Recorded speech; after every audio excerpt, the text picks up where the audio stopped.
ಕಾರ್ಯಕ್ರಮದ ಅಧ್ಯಕ್ಷರು, ನನ್ನ ಮಾರ್ಗದರ್ಶಿಗಳು, ಹಿರಿಯರು, ನಮ್ಮ ಪಕ್ಷದ ಅಧ್ಯಕ್ಷರಾಗಿರ್ತಕ್ಕಂಥ ಮತ್ತು ನಿರ್ದೇಶಕರಾಗಿರ್ತಕ್ಕಂಥ ಕಾಡೇನಹಳ್ಳಿ ನಾಗರಾಜನವರೇ, ನನ್ನ ಸನ್ಮಿತ್ರರು, ಪಶ್ಚಿಮ ಭಾಗದ ನಿರ್ದೇಶಕರು, ಜಿಲ್ಲಾ ಪಂಚಾಯತಿನ ಮಾಜಿ ಸದಸ್ಯರಾದಂಥ ಸಾಮೇಗೌಡ್ರೆ, ಹಿರಿಯರಾದಂಥ ಪ್ರಕಾಶಣ್ಣವರೇ, ಇಲ್ಲಿ ನಮ್ಮ ಪ್ರಭಾಕರ್ ಅವರೇ, ಮುನ್ಸಾಮಗೌಡ್ರೆ, ನರಸಿಂಹರೆಡ್ಡಿ ಅವರೇ, ಇನ್ನು ಇಲ್ಲಿ ವೇದಿಕೆಯಲ್ಲಿ ಇರ್ತಕ್ಕಂಥ ನಮ್ಮ ಅಶೋಕ್ ಅವರೇ, ನಮ್ಮ ಲಕ್ಷ್ಮೀಪ್ರಿಯ ಮೇಡಮ್ ಅವರು, ಇನ್ನ ವೇದಿಕೆಯಲ್ಲಿ ಇರ್ತಕ್ಕಂಥ ಎಲ್ಲ ಗಣ್ಯಮಾನ್ಯರೇ, ವೇದಿಕೆಯಲ್ಲಿ ಕೂತಿರ್ತಕ್ಕಂಥ ಎಲ್ಲ ಗೌರವಾನ್ವಿತ ವಿವಿಧ ಹಾಲು ಉತ್ಪಾದಕರ ಸಂಘಗಳಿಂದ ಆಗಮಿಸಿರ್ತಕ್ಕಂಥ ಎಲ್ಲ ಗೌರವಾನ್ವಿತ ಅಧ್ಯಕ್ಷರುಗಳೇ, ವೇದಿಕೆಯ ಮುಂಭಾಗದಲ್ಲಿ ಆಸೀನರಾಗಿರ್ತಕ್ಕಂಥ ಎಲ್ಲ ಸಂಘಗಳಿಂದ ಆಗಮಿಸಿರ್ತಕ್ಕಂಥ ಗೌರವಾನ್ವಿತ ಕಾರ್ಯದರ್ಶಿ ಬಂಧುಗಳೇ ಮತ್ತು ಮಹಿಳಾ ಒಂದು ಸಂಘಗಳಿಂದ ಆಗಮಿಸಿರ್ತಕ್ಕಂಥ ಅಧ್ಯಕ್ಷರುಗಳೇ, ಕಾರ್ಯದರ್ಶಿಗಳೇ, ನನ್ನ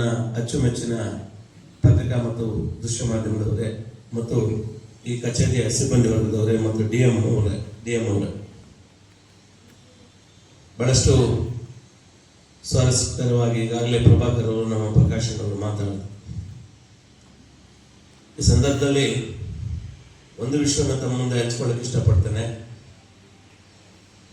ಈ ಹೈನುಗಾರಿಕೆ ಅಂತ ಏನ್ ಹೇಳ್ತೀವಿ, ಇದು ರೈತರ ಪ್ರಾಣಕ್ಕೆ ಒಂದು ಜೀವನಾಡಿ.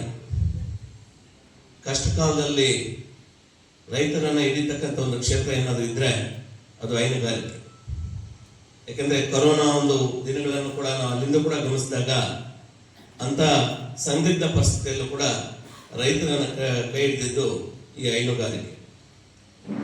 ಹಾಗಾಗಿ ಇಂಥ ಒಂದು ಒಳ್ಳೆ ಹಿನ್ನೆಲೆ ಇರ್ತಕ್ಕಂಥ ಹೈನುಗಾರಿಕೆಯನ್ನ ಉತ್ತಮ ರೀತಿಯಲ್ಲಿ ಒಂದು ಪರಿಶುದ್ಧವಾದಂಥ ಒಂದು ಹಾಲನ್ನು ಶೇಖರಣೆ ಮಾಡಿ ಆ ಸಂಘವನ್ನು ಬಹಳ ಎತ್ತರಕ್ಕೆ ಬೆಳೆಸ್ಕೊಂಡು ಹೋಗಿ ಅದನ್ನ ಪುನಶ್ಚೇತನ ಮಾಡಿ ಒಳ್ಳೆ ಮಟ್ಟದಲ್ಲಿ ರೈತರಿಗೆ ಒಂದು ಏನು ಸಹಾಯ ಮಾಡುವಂತ ಒಂದು ಅವಕಾಶವನ್ನು ಕಲ್ಪಿಸಿಕೊಡ್ತಕ್ಕಂಥ ಜವಾಬ್ದಾರಿ ಅಧ್ಯಕ್ಷರುಗಳು ಮತ್ತು ಕಾರ್ಯದರ್ಶಿ ನಿಮ್ಮ ಕೈಲಿದೆ. ನಾವು ಪ್ರತಿ ಕಾರ್ಯಕ್ರಮದಲ್ಲಿ ಭಾಷಣ ಮಾಡುವಾಗ ಹೇಳ್ತೇವೆ, ಯಾವುದೇ ಒಂದು ಸಂಘ ಬೆಳೆಬೇಕಾದ್ರೆ ಅದು ಪಕ್ಷಾತೀತವಾಗಿರ್ಬೇಕು, ರಾಜಕಾರಣ ಬೆರಿಬಾರ್ದು. ಆ ಪಕ್ಷ ರಾಜಕಾರಣವನ್ನು ಪಕ್ಕಕ್ಕೆ ಇಟ್ಟು ಒಳಗಡೆ ಹೋಗಿ ಕೆಲಸ ಮಾಡಿದಾಗ ಆ ಒಂದು ಸಂಘ ಬಹಳ ಎತ್ತರಕ್ಕೆ ಬೆಳೀತದೆ. ಅದನ್ನ ಒಳ್ಳೆ ರೀತಿಯಲ್ಲಿ ಕೊಂಡೊಯ್ಯತಕ್ಕಂಥ ಒಂದು ಏನು ಜವಾಬ್ದಾರಿ ಅಧ್ಯಕ್ಷರಾದ ಮತ್ತು ಕಾರ್ಯದರ್ಶಿ ನಿಮ್ಮ ಮೇಲಿದೆ. ಒಳ್ಳೆ ರೀತಿಯಲ್ಲಿ ಆ ಸಂಘಗಳನ್ನು ಕೊಂಡೊಯ್ದು ಈ ತಾಲೂಕಿಗೆ ಒಂದು ಒಳ್ಳೆ ಕೀರ್ತಿಯನ್ನ, ನಿರ್ದೇಶಕರು ಕೂಡ ಒಂದು ಒಳ್ಳೆ ಕೀರ್ತಿಯನ್ನು ತರುವಂತ ಒಂದು ಪ್ರಾಮಾಣಿಕ ಪ್ರಯತ್ನವನ್ನು ನೀವೆಲ್ಲರೂ ಕೂಡ ಮಾಡಬೇಕು ಅಂತ ಕೂಡ ತಮ್ಮಲ್ಲಿ ನಾನು ಮನವಿ ಮಾಡ್ತೀನಿ. ಆದ್ಮೇಲೆ ಭಗವಂತ ಒಮ್ಮೊಮ್ಮೆ ಪ್ರತಿಯೊಬ್ಬರಿಗೂ ಒಂದೊಂದು ಅಧಿಕಾರವನ್ನು ಕೊಡ್ತಾನೆ. ಅವರು ತೀರೋದ್ಮೇಲೆ ಕೂಡ ಅವ್ರ ಕೆಲಸಗಳು ಮಾತಾಡ್ತವೆ. ಅವ್ರಿಲ್ಲ ಅಂದ್ರೂ ಕೂಡ ದೈಹಿಕವಾಗಿ ಅವ್ರಿಲ್ಲ ಅಂದ್ರೂ ಕೂಡ ಅವ್ರ ಕೆಲಸಗಳು ಮಾತಾಡ್ತವೆ. ಇವತ್ತು ಈ ಸಂದರ್ಭದಲ್ಲಿ ನಾನು ನೆನೆಸ್ಕೊಳ್ತಕ್ಕಂಥದ್ದು ಎಂ ಎ ಕೃಷ್ಣಪ್ಪನವರು ಈ ಕ್ಷೇತ್ರದಲ್ಲಿ ಒಂದು ಕ್ರಾಂತಿಯನ್ನು ಎಬ್ಬಿಸಿರ್ತಕ್ಕಂಥ ಮಹನೀಯರವರು. ಡೆನ್ಮಾರ್ಕ್ ಹೋಗಿ ಸೀಮೆ ಹಸುಗಳನ್ನು ತಂದು ಒಂದು ಕ್ಷೀರ ಇದರಲ್ಲಿ ಒಂದು ಕ್ರಾಂತಿಯನ್ನು ಎಬ್ಬಿಸಿರ್ತಕ್ಕಂಥ ಒಂದು ಮಹಾನ್ ಭಾವ. ಅಷ್ಟೇ ಇಲ್ಲ, ಗುಟ್ಟಳ್ಳಿಯಲ್ಲಿ ಆ ಕಾಲಕ್ಕೆ ಬಡಬಗ್ಗರು ಏನು ಮದುವೆ ಇಂಥದ್ದು ಮಾಡ್ಬೇಕಾದ್ರೆ ಅದನ್ನ ದೂರಾಲೋಚನೆ ಇಟ್ಕೊಂಡು ಅಲ್ಲಿ ಒಂದು ಏನು ಕಲ್ಯಾಣ ಮಂಟಪಗಳನ್ನ ಕಟ್ಟಿಸಿ ಬಡಬಗ್ಗರು ಕೂಡ ಅಲ್ಲಿ ಮದುವೆಗಳನ್ನ ಮಾಡ್ಕೊಳ್ತಕ್ಕಂಥ ಅವಕಾಶವನ್ನು ಕಲ್ಪಿಸಿದಂತವ್ರು. ಇವತ್ತು ಸುಮಾರು BML ಅಲ್ಲಿ 10,000 ಮನೆತನಗಳು ಇವತ್ತು ಅವರು ಫೋಟೋ ಇಟ್ಟು ಕೆಲಸ ಉಪಯೋಗಿಸ್ತಾ ಇದೆ. ಅನೇಕ ಮಹನೀಯರಿಗೆ, ಹುಡುಗರಿಗೆ ಉದ್ಯೋಗ ಅವಕಾಶಗಳನ್ನು BML ಕೊಡಿಸಿರ್ತಕ್ಕಂಥವ್ರು. ಮುಳಬಾನಲ್ಲಿ ಶ್ರೀರಾಮ ಮಂದಿರವನ್ನು ಕಟ್ಟಿಸಿರ್ತಕ್ಕಂಥವ್ರು.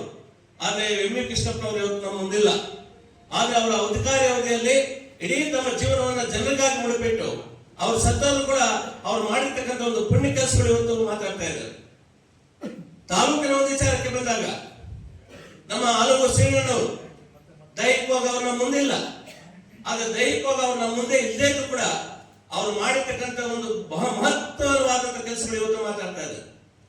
ಯಾವ ಗ್ರಾಮಕ್ಕಾಗಿ ಹೋಗಿ ಅವ್ರು ಹಾಕಿರ್ತಕ್ಕಂಥ ರಸ್ತೆಗಳಾಗಿರ್ಬೋದು, ಅವರು ಏನು ಓವರ್ ಹೆಡ್ ಟ್ಯಾಂಕ್ಗಳಾಗಿರ್ಬೋದು, ಇವತ್ತು 12 ಪ್ರೌಢಶಾಲೆಗಳಾಗಿರ್ಬೋದು, ಸಬ್ ಸ್ಟೇಷನ್ಗಳಾಗಿರ್ಬೋದು, PU ಕಾಲೇಜುಗಳಾಗಿರ್ಬೋದು, ITI ಕಾಲೇಜುಗಳಾಗಿರ್ಬೋದು, ಈ ರೀತಿಯಾಗಿ ಚರ್ಚೆ ಮಾಡ್ತಾ ಹೋಗ್ತಾ ಇದ್ದಾರೆ. ಅವರು ಮಾಡಿ ಹೋಗಿರ್ತಕ್ಕಂಥ ಕೆಲಸಗಳು ಇವತ್ತು ಜನ ಯಾಕೆ ಮೆಲುಕಾಗ್ತಾರೆ, ಜನ ಯಾಕೆ ಅವರನ್ನು ನೆನೆಸ್ತಾರೆ ಅಂತ ಹೇಳಿದ್ರೆ, ಅವರು ನಮ್ಮನ್ನು ಹಗಲಿ ಹಲವಾರು ವರ್ಷಗಳಾದ್ರೂ ಕೂಡ ಜೀವನದಲ್ಲಿ ಯಾಕೆ ನಮ್ಮ ತಾಲೂಕಲ್ಲಿ ಜನ ಅವರನ್ನು ಮೆಲುಕಾಗ್ತಾರೆ ಅಂತ ಹೇಳಿದ್ರೆ, ಅವರು ಬಿಟ್ಟು ಹೋಗಿರ್ತಕ್ಕಂಥ ಒಂದು ಅಭೂತಪೂರ್ವವಾದಂತ ಕೆಲಸಗಳು ಇವತ್ತು ಮಾತಾಡ್ತಾರೆ. ಅದಕ್ಕೆ ಇಂಥ ಮಹನೀಯರನ್ನು ಯಾಕೆ ನಾನು ಪೀಠಿಕೆಯಾಗಿ ತಗೊಂಡೆ ಅಂತ ಹೇಳಿದ್ರೆ, ಇವತ್ತು ಕಾಡಿನಹಳ್ಳಿ ನಾಗರಾಜನ್ ಅವರನ್ನ ಅನೇಕ ಬಾರಿ ಅವರ ನಿರ್ದೇಶಕರನ್ನು ಮಾಡಿದೆ. ಅವರು ನಿರ್ದೇಶಕರನ್ನಾಗಿ ಮಾಡಿದ್ಮೇಲೆ ಅವರು ತಮ್ಮ ಬೋರ್ಡ್ ಅಲ್ಲಿ ಇತರೆ ಸದಸ್ಯರೊಂದಿಗೆ ಕೂತು ಏನು ರೈತರಿಗೆ ಬೇಕಾಗ್ತಕ್ಕಂಥ ಉಪಯುಕ್ತಕರವಾದಂತ ಕೆಲಸಗಳು ಏನಿದೆ, ಒಂದು ನಿರ್ಣಯಗಳನ್ನು ತೆಗೆದುಕೊಂಡು ಆ ನಿರ್ಣಯಗಳ ಮುಖೇನ ರೈತರಿಗೆ ಏನು ಅವ್ರಿಗೆ ಸಲ್ಲಬೇಕಾಗಿರ್ತಕ್ಕಂಥ ಎಲ್ಲಾ ಸವಲತ್ತುಗಳನ್ನು ಸಲ್ಲಿಸುವಂತ ಕೆಲಸವನ್ನು ಮಾಡ್ತಾ ಇದ್ದಾರೆ. ತಮಗೆ ಏನು ಅಧಿಕಾರ ಕೊಟ್ಟಿದ್ದಾರೆ ಅದನ್ನ ಚಾಚು ತಪ್ಪಿದೆ, ಅದನ್ನ ಅವರ ಜವಾಬ್ದಾರಿಯನ್ನು ಮರಿದಿರ. ಇವತ್ತು ಬಹುಶಃ ನಾವು ಕೂಡ ನಮ್ಮ ಶಾಮೇಗೌಡರು ನಿರ್ದೇಶಕರಾಗ್ತಕ್ಕಂಥ ಮುಂಚೆ ಬಹುತೇಕ ಕಾರ್ಯಕ್ರಮಗಳಲ್ಲಿ ಇದೇ ವೇದಿಕೆಯಲ್ಲಿ ನಾವು ಹಾಜರಿದ್ದೇವೆ.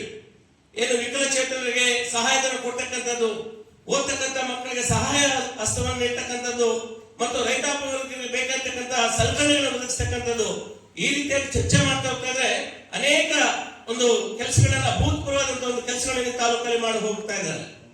ಅಷ್ಟೇ ಅಲ್ಲ, ಈ ತಾಲೂಕಲ್ಲಿ ಇವತ್ತಿನ ಒಂದು ಸಂತೋಷದ ವಿಚಾರ ಅಂತ ಹೇಳಿದ್ರೆ, ಅವರ ಜೊತೆಗೆ ಇನ್ನೊಬ್ರು ಸೇರ್ಪಡೆ ಆಗಿದ್ದಾರೆ ನಮ್ಮ ಸಾಮೇಗೌಡರು. ಇವತ್ತು ಜೋಡೆತ್ತುಗಳು, ಇವರು ಜೋಡೆತ್ತುಗಳು ಒಳ್ಳೆ ರೀತಿಯಲ್ಲಿ ಇವತ್ತು ಕೆಲಸ ಮಾಡಿ ಅವ್ರು ಬಂದು ಕೆಲವೇ ದಿನಗಳಾದ್ರೂ ಕೂಡ ಅಧಿಕಾರಕ್ಕೆ ನಮ್ಮ ಶಾಮೇಗೌಡರು ನಮ್ಮ ನಾಗರಾಜನ ಒಟ್ಟುಗೂಡಿ ಇಂಥ ಒಂದು ಸಲಕರಣೆಗಳ ವಿತರಣೆ ಮಾಡ್ತಕ್ಕಂಥದ್ದು ಅಭೂತಪೂರ್ವವಾದಂತ ಒಂದು ಸೇವೆ ಇವತ್ತು ಮಾಡ್ತಾ ಇರ್ತಕ್ಕಂಥದ್ದು ಪ್ರತಿಯೊಬ್ಬರು ಕೂಡ ಶ್ಲಾಘನೆ ಮಾಡ್ತಕ್ಕಂಥ ವಿಚಾರ. ಅದಕ್ಕೆ ಮನುಷ್ಯ ಕೊಡ್ತೀವಿ, ಅಧಿಕಾರ ಬರ್ತದೆ.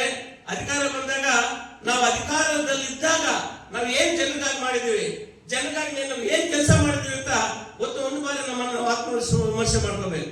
ಅದಕ್ಕೆ ಎಂ ವಿ ಕೃಷ್ಣಪ್ಪನವರಾಗ್ಬೋದು ಅಥವಾ ಆಲೂರು ಶ್ರೀನಿವಾಸವನ್ನು ನಾನು ಇಲ್ಲಿ ಉದಾಹರಣೆ ತಗೊಂಡಿರ್ತಕ್ಕಂಥದ್ದು. ಆದ್ಮೇಲೆ ನಾವೆಲ್ಲರೂ ರೈತರು ಬಹಳ ಗರ್ವದಿಂದ ಮಾತಾಡ್ತಕ್ಕಂಥ ಒಂದೇ ಒಂದು ವಿಚಾರ ಹೇಳಿ ನನ್ನ ಮಾತನ್ನು ಮುಗಿಸ್ತೇನೆ. ಒಂದು ದಿವಸ ಒಬ್ಬ ರೈತರ ಹೊಲದಲ್ಲಿ ದುಡಿಮೆ ಮಾಡ್ತಾ ಇರ್ತಾನೆ. ಮಗ ಓಡೋಡಿ ಹತ್ಕೊಂಡು ಬರ್ತಾನೆ ತಂದೆ ಹತ್ರ. ಯಾಕಪ್ಪ ಅಟ್ಟೆ ಅಂತ ಕೇಳ್ತಾನೆ. ತಂದೆ ಮಗನನ್ನ, ಅಪ್ಪ ಇವತ್ತು ಶಾಲೆಯಲ್ಲಿ ನಮ್ಗೆ ತುಂಬಾ ಅವಮಾನ ಆಗೋಯ್ತು, ಯಾಕಪ್ಪ ಏನಾಯ್ತು ಅಂತ ಕೇಳ್ತಾನೆ. ಆಗ ಮಗ ಹೇಳ್ತಾನೆ, ನಮ್ಮ ಶಿಕ್ಷಕರು ಕೇಳಿದ್ರು ಯಾರು ಏನಾಗ್ತಾರೆ ಮುಂದೆ ಏನಾಗ್ಬೇಕು ಅಂತ ನಿಮ್ ಬಯಸಿದ್ದೀರಿ ಅಂತ ಕೇಳಿದ್ರು. ಒಬ್ಬ ನಿಂತ್ಕೊಂಡ್ರು ನಾನು ಡಾಕ್ಟರ್ ಆಗ್ತೇನೆ ಅಂದ್ರು, ಎಲ್ಲರೂ ಚಪ್ಪಾಳೆ ತಟ್ಟಿದ್ರು. ಇನ್ನೊಬ್ರು ನಿಂತ್ಕೊಂಡ್ರು ನಾನು ಇಂಜಿನಿಯರ್ ಆಗ್ತೇನೆ ಅಂದ್ರು, ಎಲ್ಲರೂ ಚಪ್ಪಾಳೆ ತಟ್ಟಿದ್ರು. ನೀನೇನ್ ಆಗ್ತೇ ಅಂತ ನಾನು ಕೇಳಿದ್ರು. ನಾನು ರೈತ ಆಗ್ತೀನಿ ಅಂದೆ, ಎಲ್ಲರೂ ನಕ್ಬಿಟ್ರು ನನ್ನ ನೋಡಿ. ಅದಕ್ಕೆ ತುಂಬಾ ಬೇಜಾರಾಯ್ತು ಅಂದ. ಆಗ ತಂದೆ ಆಗ್ತಾ ಇರ್ತಕ್ಕಂಥ ಬೆನ್ ತಟ್ಟಿ ಮಗನ ಹೇಳ್ತಾನೆ, ಮಗ ಒಳ್ಳೆ ಮಾತು ಹೇಳಿದ್ದೇನೆ. ಡಾಕ್ಟರ್ ಅಂದ್ರೆ ನಮ್ಗೆ ಜ್ವರ ಕಾಯಿಲೆ ಬಂದಾಗ ಆ ಸಮಯಕ್ಕೆ ಮಾತ್ರ ಅದನ್ನ ಅವಶ್ಯಕತೆ ಇರ್ತದೆ. ಒಂದು ಮನೆ ಕಟ್ಟಬೇಕಾದ್ರೆ ಒಬ್ಬ ಇಂಜಿನಿಯರ್ ಅವಶ್ಯಕತೆ ಆವಾಗ ಮಾತ್ರ ಇರ್ತದೆ. ಆದ್ರೆ ನಾವು ರೈತರಿದ್ದೀರಲ್ಲ, 365 ದಿನ 3 ಹೊತ್ತು ನಾವು ಕೆಲಸ ಮಾಡಿದ್ರೆ ಜನ ಊಟ ಮಾಡೋದು. ನಾವಿಲ್ಲ ಅಂದ್ರೆ ಇದು ಏನು ಈ ಸಮಾಜದಲ್ಲಿ ತುಂಬಾ ತೊಂದರೆ ಆಗ್ತದೆ. 24 ಗಂಟೆನೂ ನಡೆಸುವಂತ ಒಂದು ಸಮೂಹ ಈ ಪ್ರಪಂಚದಲ್ಲಿದೆ ಅಂತ ಹೇಳಿದ್ರೆ ಅದು ರೈತ ಸಮೂಹ. ನಾನು ಹೆಮ್ಮೆಯಿಂದ ನಾನು ರೈತನಾಗಿ ಇದ್ದೆ ಅಂತ ಹೇಳಿದೆಲ್ಲ, ಅದಕ್ಕೆ ನನ್ನ ಒಂದು ದೊಡ್ಡ ಚಪ್ಪಾಳೆ, ಒಳ್ಳೆ ಮಾತು ಹೇಳಿದೆ ಅಂತ ಬೆಂದಿಟ್ಟಿದ್ರು. ಇದು ಒಬ್ಬ ರೈತನ ಒಂದು ತಾಕತ್ತು. ಈ ರೈತರು ಉಳಿದ್ರೆ ಈ ದೇಶ ಉಳಿದಿತ್ತು. ಯಾವತ್ತು ರೈತರಿಗೆ ಒಂದು ಸಂಕಷ್ಟದಲ್ಲಿದ್ರೆ ಅದನ್ನ ನಾವು ಪ್ರತಿಯೊಬ್ಬರು ಕೂಡ ಕೈ ಜೋಡಿಸಿ ಅವರನ್ನ ಮುಂದೆ ತರ್ತರುವಂತ ಒಂದು ಕೆಲಸವನ್ನು ನಾವು ಮಾಡಬೇಕಾಗ್ತದೆ. ಆ ನಿಟ್ಟಿನಲ್ಲಿ ಇಂಥ ಒಂದು ಅಭೂತಪೂರ್ವವಾದಂತ ಒಂದು ಕೆಲಸಗಳನ್ನ ಮಾಡ್ತಾ ಇರ್ತಕ್ಕಂಥ ನಮ್ಮ ನಿರ್ದೇಶಕರಾಗಿರ್ತಕ್ಕಂಥ ನಾಗರಾಜನವ್ರಿಗೆ, ನಮ್ಮ ಸಾಮೇಗೌಡರಿಗೆ ನಾನು ಏನು ಇವತ್ತು ಒಳ್ಳೆ ಕೆಲಸ ಮಾಡಿದರೆ ಇನ್ನ ಮುಂದಿನ ದಿನಗಳಲ್ಲಿ ರೈತಾಪಿ ವರ್ಗದ ಮಕ್ಕಳಿಗೆ ಒಂದು ಪ್ರಯೋಜನಕರವಾದಂತಹ ಕೆಲಸಗಳನ್ನ ಇನ್ನೊಂದು ಹೆಚ್ಚಿನ ರೀತಿಯಲ್ಲಿ ಮಾಡಿ ಒಂದು ಒಳ್ಳೆ ಆರೋಗ್ಯಕರವಾದಂತಹ ಒಂದು ಸಮಾಜವನ್ನು ನಿರ್ಮಾಣ ಮಾಡೋದಕ್ಕೆ ತಾವೆಲ್ಲರೂ ಕೂಡ ಸಹಕರಿಸಬೇಕು.